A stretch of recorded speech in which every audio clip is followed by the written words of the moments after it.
एका मुलासाठी मी माझं शिक्षण पण थांबवलं, घर पण सोडलं आणि अजूनही तुटलेले आहेत ते. इवन माझे मम्मी पप्पा मला बघतात रोज, तरी पण बघून सुद्धा न बघितलं करतात. अशा समोर असतात पण कधीच नाही ओळख कधीच दाखवली नाही. अजून सुद्धा आता परवाचीच गोष्ट आहे, समोर आलेले रिक्षात होते, मी पुढेही तसंच कधीच नाही ओळख दाखवली. ते पप्पांना कधी मान्यच नव्हतं की बाहेर जायचं, लिपस्टिक लावायची, काजळ लावायचं, केस अशी बांधायची, फॅशन कधीच नाही, असं चाललंच नाही पप्पांना. तरी पण मी कॉलेजला जायचे, हे सगळं बाहेर बाहेर करायचे. मी घरी येताना सभ्य यायची. झालं कळलं घरात, पण असं वाटायला लागलं की बाहेर फ्रीडम आहे बाकीच्यांचं बघून. त्यामुळं मी बाहेर जायचा प्रयत्न केला आणि शेवटी अक्षरशः ज्या दिवशी मी घरातून बाहेर पडले त्या दिवशी पप्पा घरात होते. घरात न जाताना मी विचारलं फक्त, पप्पा मी जाणार आहे, मला नाही राहायचं. मी पळून जाण्यापेक्षा मी सांगून गेलेली बरी आहे. पप्पा म्हणले, बघ अजून पण विचार कर, एकदा तू मुंबई ओलांडला की परत तुला घरात जागा नाही.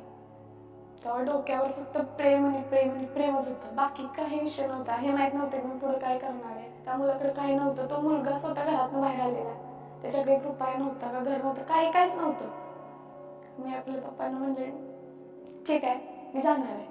पप्पा गेले. मी घरात मम्मीला समजवलं, आजीनं समजवलं, आजीनं मारली त्यावेळेला पण. तेव्हा डोक्यात तेच होतं, नाही घरातली मारतात, त्रास देतात, काय फ्रीडम नाही, काय नाही, बाहेर पडायचं. बाहेर पडलो, त्रास मागच्यांना झालाच सोडा घरातल्यांना, पण परत मी बाहेर घरातनं आल्यावर पप्पाने एक फोन केला की मी आले. पप्पा म्हणले ठीक आहे, ओके, गेल्यास ना सुखी राहा, एवढं फक्त म्हणले. तेव्हापासून अजूनही पप्पांचा माझा कॉल नाही का भेट नाही का काहीच नाही. घराच्या बाहेर पडल्यावर तेव्हा अक्षरशः ज्यूस, तेव्हा असं पण नव्हतं कोण हे ओळखते ते ओळखते.